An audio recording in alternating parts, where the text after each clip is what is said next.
Sonic Frontiers came out on all platforms November 8th last year in 2022, and as of now is coming up on its 1 year anniversary in November next month. And when it came out, a lot of people, including me, really enjoyed it.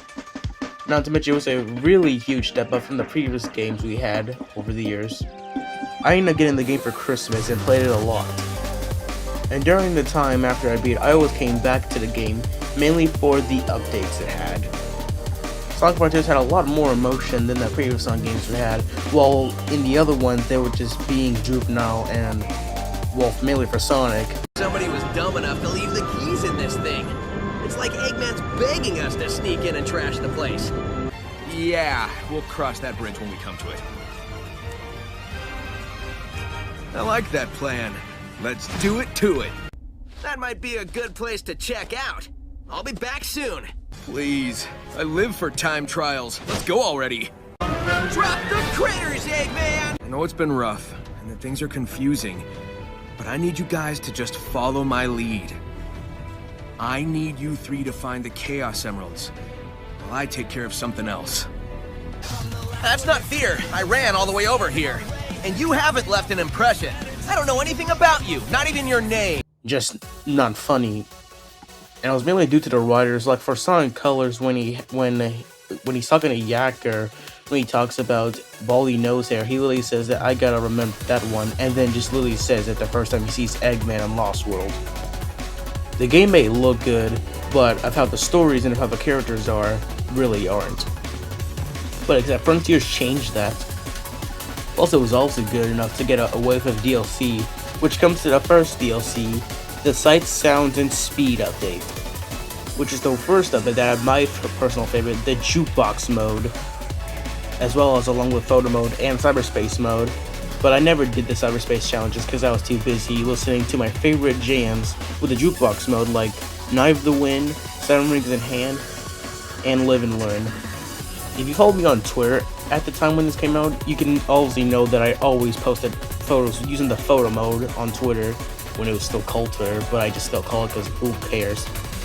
Plus, it helped for me to discover and explore more of the islands, because you gotta collect the memory music tokens to unlock more tracks, such as It Doesn't Matter from Sonic Adventure. And not to mention, it was really a good way to start out the DLC.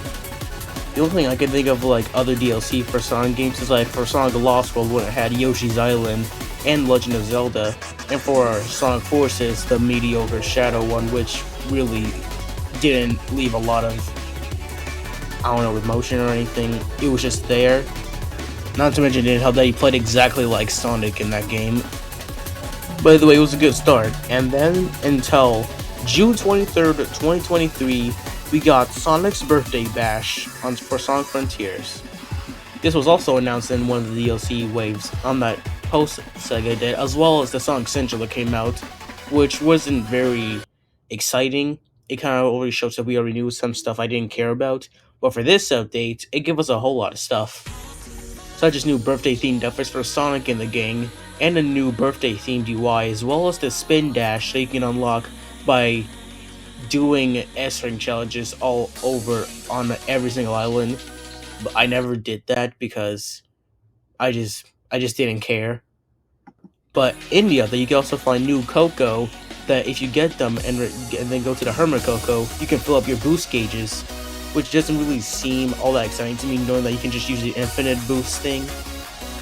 But if you didn't want to do all that, you can just go to New Game Plus and play through the entire game again with all your stats and stuff, which would be great for speedrunning the game. But honestly, I did nothing with this update other than just taking photos, and didn't really do anything with the boss rush stuff. But this was only the second update, and on the horizon, there was the final DLC that involved new playable characters, but we heard nothing of it from yet. Until August 22nd.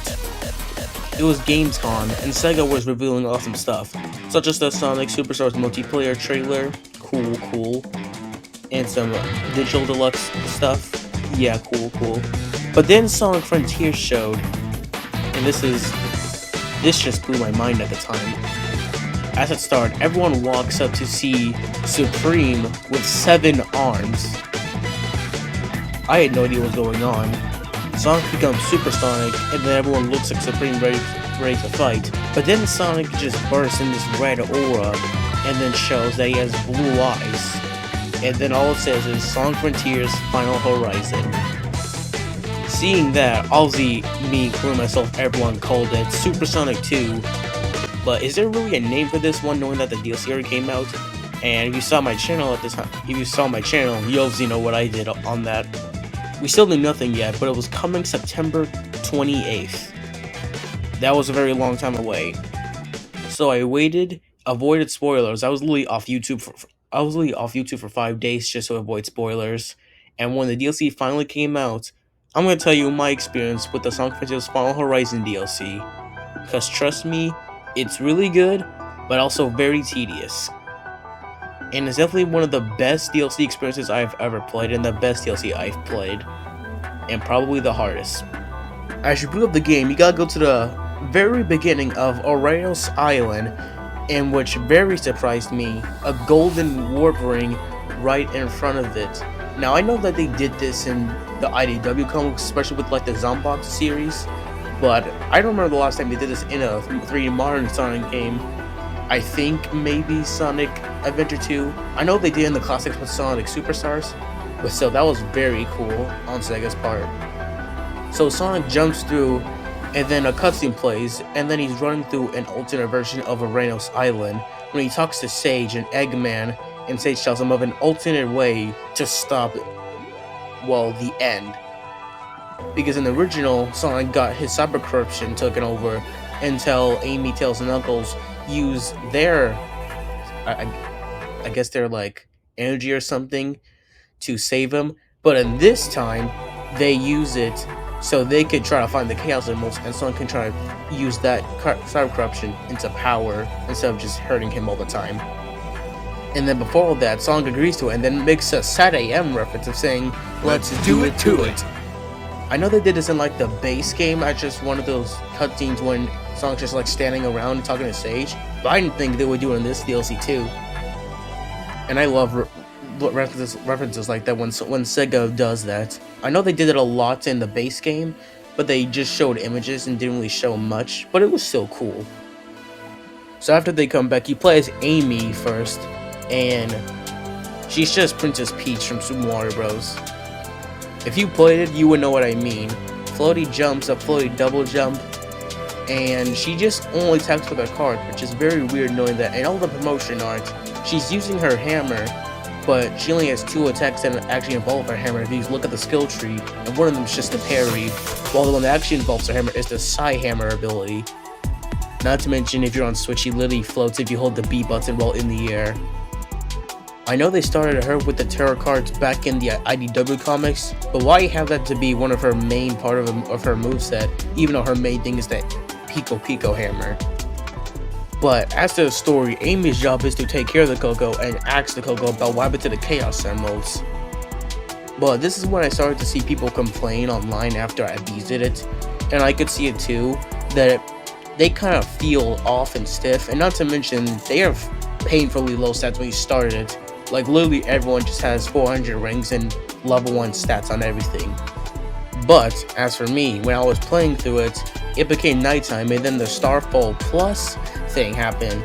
So in this version, if you grab one of those red and blue fruits, they start glitching out and keep adding onto them. So what happened to me, I got a whole lot of them, and then I just maxed out Amy's attack and defense. So I didn't have any problems with fighting the Guardians after that. Because literally when I started out, I was at level 1, but after doing that, she went from level 1 to 99 just in one go. God dang. Also, it's just very weird that she's very similar to Sonic in terms of movement. Also, not to mention, she's literally like the slowest one out of all of them. But after you do some obstacles and get to the castle move, which is blocked off by a force field, my favorite part comes in. You play as Knuckles the Echidna, my main man. And playing as Knuckles is literally one of my favorite parts of this DLC because he's my favorite Sonic character. And in my opinion, plays really great. Not to mention, if you look at a side-by-side with Knuckles playing in Sonic 06, he actually kind of plays very similar to the one in Frontiers in 06 compared to the one in 06. But as a Knuckles fan, I'm not being biased or anything. He does have some flaws, such as his gliding ability. In that one video I did when I showed off their elite character animations, one of them was Knuckles' climb and his gliding ability. But in that, I don't think it showed that he has a startup to his glide for some reason, and it kind of either takes away a double jump, which is it's just very hard to turn with him. But I didn't have a problem with that in my run. But another thing that's funny with this is that he breaks the game. Let's go back to November 11th, 2014. One of the games that was launched on the Wii U, and which is the atrocious game, Sonic Boom. And when it came out, if you didn't patch your game, you could literally just do like some jumping animation and to just infinitely fly as Knuckles. Like literally, if you keep jumping and pausing, Knuckles gets massive air. But after they patched that, if you didn't update your game, you could still do the glitch, which I've seen in a video. And well, this Knuckles is no other different. He follows the Knuckles and right in his footsteps. When I was playing, from what I found out, that if you keep punching and then does his glide startup animation, yeah, that actually has a use for something. He can just keep flying in the air for a long time. I have a bunch of videos on Twitter of it, and maybe I can like show them up on the screen.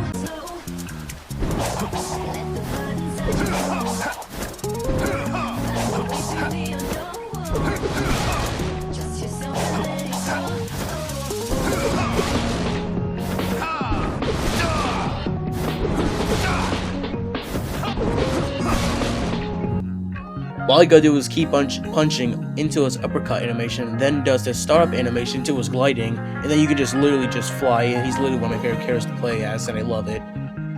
Anyways, Knuckles has literally the best theme in the game. Bloodflow is so dang good. But his job is to destroy all the Cocoa Impact machines so they can get to the Chaos Emeralds. After you take like 2 or 3 down, you do some more obstacles and go to the Red Chaos Emerald. But like Amy, she's blocked by a force field.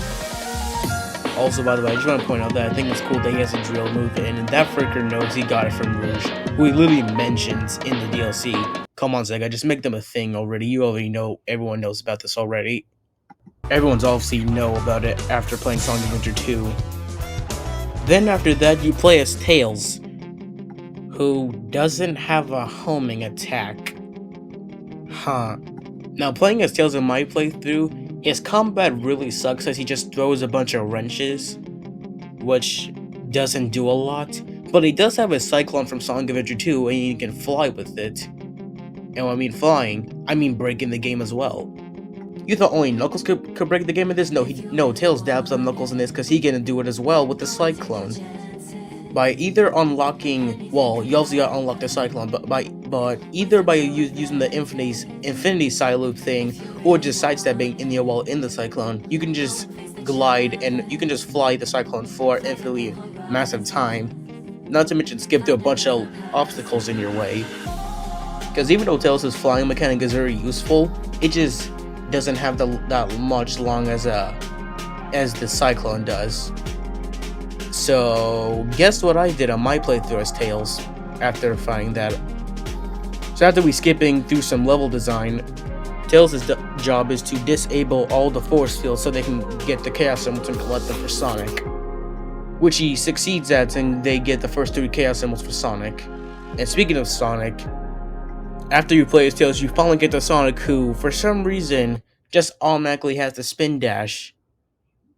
Wait, what? This actually surprised me because originally you were supposed to do S ranks on every single island with the birthday missions, but for some reason you just get it easy off here.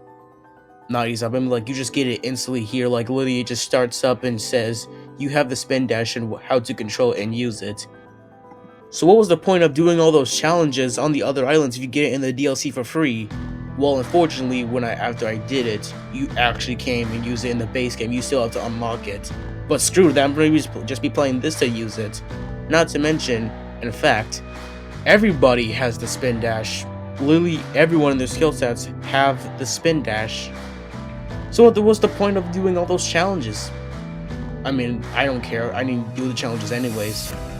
And knowing that this was the update, yeah, the spin dash still didn't get patched. It still breaks the game from when I was playing. As for Sonic's job, remember the 4 towers in the base game that were hard and no one liked? And everyone literally hated them? Well, if you're one of the sick frickers that actually did like them, there's 5 more for them. Literally, as soon as you stop Sonic saying you gotta go to the 4 towers, well, 5 towers this time. Thank God, am I right? I hated every one of these towers. The first 2 towers I really struggled with, but for some reason the third one, when you stick onto a bunch of those platforms, that was really the easiest one for me. I didn't have any problem with doing that one at all, until I got to the 4th one. And in that one, they have this one loop-de-loop part where you gotta perfectly launch yourself to another circular rail, and then launch yourself back to it. And I just literally couldn't do it. I even tried to cheese it with a spin dash by launching myself off of a big platform, and it did work sometimes, but then I got to the part when I actually finished that part, and then for some reason, you just don't get enough air on this part where you gotta use fans, because this part involves fans a lot, and I freaking hate it. And at this point, I was in hard mode the whole time, because in the base game I did it to obviously get the mediocre ending of the original one, which is Galaga. And I did the first 3 towers in hard mode, but I couldn't do it in the 4th one. That wasn't until I found a way to actually do it. If you set your difficulty to easy, it actually adds a bunch of springs and balloons for you to jump on, which I didn't even know. So yeah, I obviously did that, and then I finished it immediately. I couldn't finish the 4th tower to save my life, so yeah, I obviously just went to do that. And then, after that, well, before I mention that, after you complete a tower, they have these Cocos on top of them, which are the conductors of all the Titans. And every time you finish one, you gotta talk to them and do a trial, which nerfs you. Level 1 on all stats and 400 rings, not to mention there's a timer on all of them, frick. When I was doing them, I don't remember what was the first one, but the second one just had me triggered. There are 4 of those freaking, I don't know, those machines that have those metal covers, and you only have 2 minutes to kill all of them while your stats are very low at level 1. Not to mention Sonic is slow as frick in this, even though Sonic's speed, but who cares? And literally every time I couldn't get to the last one in time because Sonic attacks so slow, and you only have the side loop in this, so you can't use Sonic Boom and spam your way through it. I'm not kidding. I literally had to do like 10 tries, and I finally did it. I don't remember the 3rd one, and I'm pretty sure the 4th one was with those dogs. And not to mention, these trials rely heavily on you parrying. So after a few tries, I finally did it because I just mastered the parry at that point.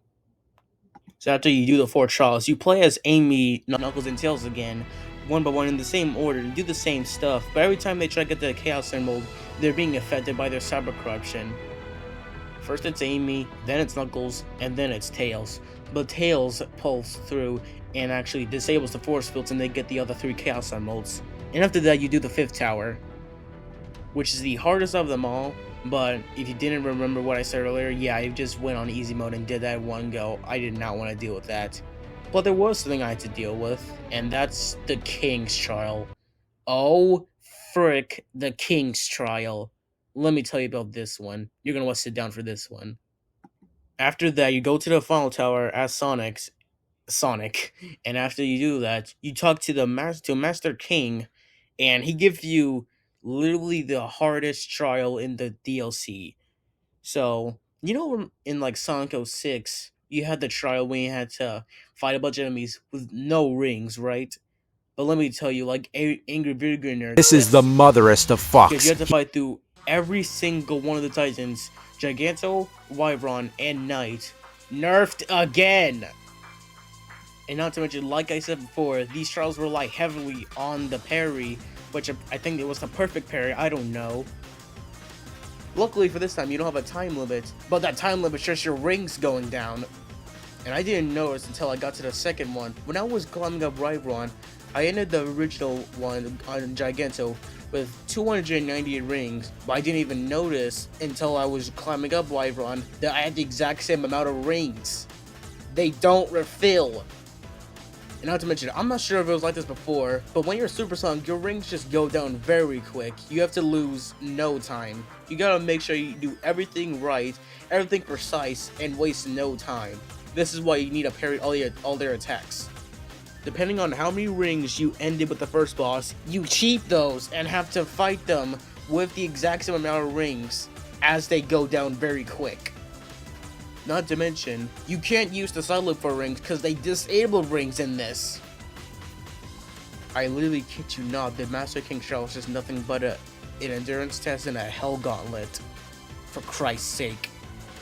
I ended up doing this so many times, I started reading their movements precisely. When I was on Giganto, he wastes his time by doing that stupid laser beam move, and it still drains your freaking rings as you try to parry it. Or just block it. When you do a parry and do that freaking kick thing with Sonic, your rings freeze, and they don't go down. But when he does it, they still go down, so what's the point? Not to mention for the Wyvern boss, you have to parry the missiles to him to attack him in the first place. Not to mention when you go in the second phase, if you do it, you have to parry precisely, perfectly twice just so you can hit him. After like a few tries, I ended up getting to Knight with 100 and... wait. No, that's wrong. When I got to Knight, I ended up leaving with 117 rings. But you know when you're about to fight one, and then they have one of those obstacles that either just blast you off and get you to lose some rings? Well, for Giganto, he has those freaking plasma blasts that if you can hit them, you lose rings. For Wyvern, if you hit those energy balls, you lose rings. And for Knight, he has those spikes that he just runs around crazy fast, faster than Sonic at that point. And if you get hit by those, you lose rings. And I was so mad when this happened to me. Play the clip.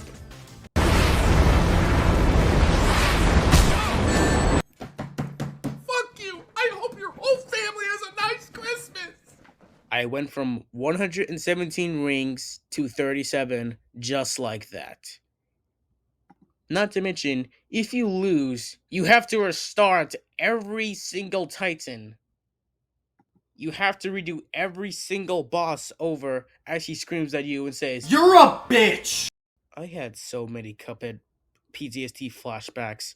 I played through the base game and played through the DLC, and somehow this is really harder than it. I was starting to give up. I couldn't do it. But in the famous words of Nikkei 30, never back down, never give up, because I found a way. All you gotta do, for the first one, I silent Giganto, and then, before he gets in the air, switch your auto combo off, and then just spam Sonic Boom and drain through their health like it's nothing and show them what's what. And that is exactly what I did. And for my previous 298 rings, I ended that boss with 347 rings. And when I got to Wyvern, he was no different, and I did the exact same thing. Got him in the Silent Chains, and spammed Sonic Boom and drained through his health. Even with the parries I did so many times, I kept doing perfect parries because I already knew their movements, and got through Wyvern. Then it's Knight. Now, before, I never actually got to Knight, so I didn't really know what to do, because I only did that boss once in my first playthrough of the game. So when I did it, I instantly just did his in one go, and completed the trial harder than Eggman Land. So after you complete the Hell Gauntlet, Sonic finally gets powered up, and then ready to do the final battle. Sage catches up, and they all talk about the final boss, the end, and they give him the Chaos Emeralds, with Eggman giving him the last one.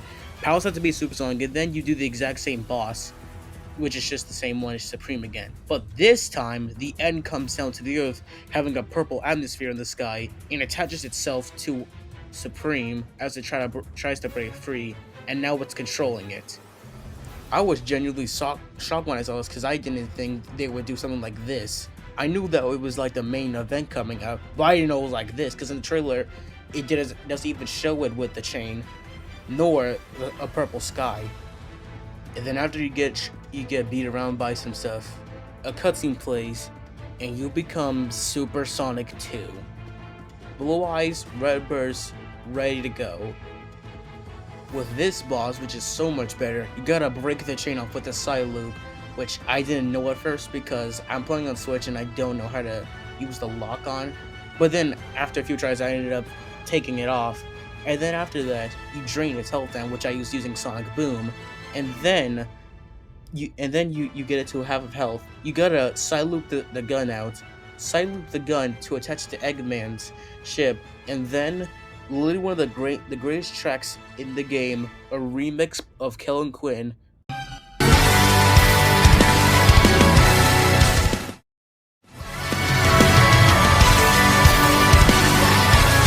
I'm Here plays, and that song slaps hard.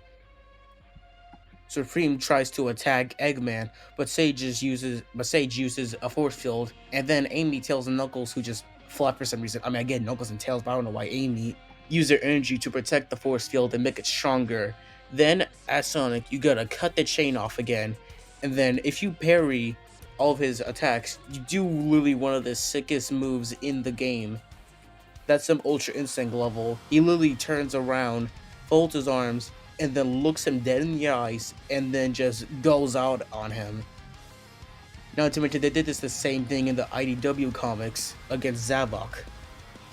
After that, a cutscene plays into a QTE, and then you give him what's what. And then after that, this time, this is when things start to get alternate. Because Eggman this time says, it's now or never! Now or never! It's now or never. And then Sonic powers up in the gun and becomes Cyber Sonic. I'm glad they only show off one transformation because we just only got Super Sonic 2, which is what everyone thought. But we got not just one, but two Sonic transformations. Eggman takes aim, then shoots Sonic, who we get a close-up shot, who actually has Fang for some reason. The only person they ever did this was with Shadow, but they never show his fangs in the game, so that was cool. Then he obliterates Supreme, and then obliterates the end. Then it shows a close-up of Super Sonic, who's just bruised and dirty. I feel like they could have just put maybe blood in here, but it's a kid's game, so yeah. As he falls down to Earth. And this is things when really starts to get alternate. It plays the same cutscene with Sonic, Tails, Knuckles, and Amy cheering that they won. But this time, Sage actually survives. And let me tell you, I almost cried on this scene. I was very glad that Eggman actually got a good ending in this one, because in the original one, Sage just dies. But this one is way better knowing he gets a great ending this time. And then a vocalized version of I'm Here, actually no, I'm With You starts playing. I loved the original I'm With You, and then the vocalized one is really good. Then it plays the same ending with Sonic, Tails, Knuckles, and Amy on Tails' plane, but this time it plays Vandalize, and those are the credits. And that's the final horizon for Sonic Frontiers. Despite all, I love this DLC. It gave Eggman a happy ending with Sage, and everything resolved with a way much better ending. Clearly, obviously, the first one was rushed, showing that it was just another Galaga one. But this ending actually involved Sonic Cyber Corruption actually helping them, and then they win. We get Super Sonic 2 and Cyber Sonic, and it's sad, but everyone already knew this. We're never gonna see these transformations ever again, because they were exclusive to Sonic Cyber Corruption. Everyone obviously knows the original ending sucked, but this one had actual hype to it. Not to mention we can actually get great Sonic games, but it just depends on the writers. Ian Flynn is a great one, and he gave us a really good story. Not a good one, but a great story. Plus it shows we can get amazing games like Sonic Frontiers and not have to have another trash game for the past year, like Sonic Lost World. Despite all the very hard stuff, this is definitely my favorite DLC I've ever played in a game. If you were to ask me what was my favorite Sonic game, it would definitely be, I can't choose either, both of them are good, Sonic Unleashed and Sonic Frontiers. Roger Craig Smith does a very much better job in this game. It wasn't a problem before, but I just thought Sonic was very annoying with the lines they gave him, but in this one he actually talks serious and it's way much better. I feel the ground shaking under my feet and see plumes of dust rising and rubble tumbling and aliens running for their lives. Yeah, I get a bad feeling. So, how about you and me make like Eggman's hairline and recede? I know you're trying to be clever with this whole amusement park pun thing, but it's just coming off lame. end, Sonic. Oh, hey, sounds like the party started. Want to let me go and join in? No? Of course not. You hate fun. Baldy nose hair! That's the best thing I've heard all day. I gotta remember that one. I've been looking for you, Baldy McNosehair. I love both those games. I love playing as Knuckles. And as of now, if you've seen my Twitter, I've actually maxed out Knuckles. Look at him. Maxed out and everything. 999 rings. And with Supersonic and with Sonic Superstars on the horizon, no pun intended, just have to wait to see what the next Mario Sonic game will be. Who knows, we might get another remake, or we might get something in the middle between that. We just have to wait and see until for the next Mario Sonic game.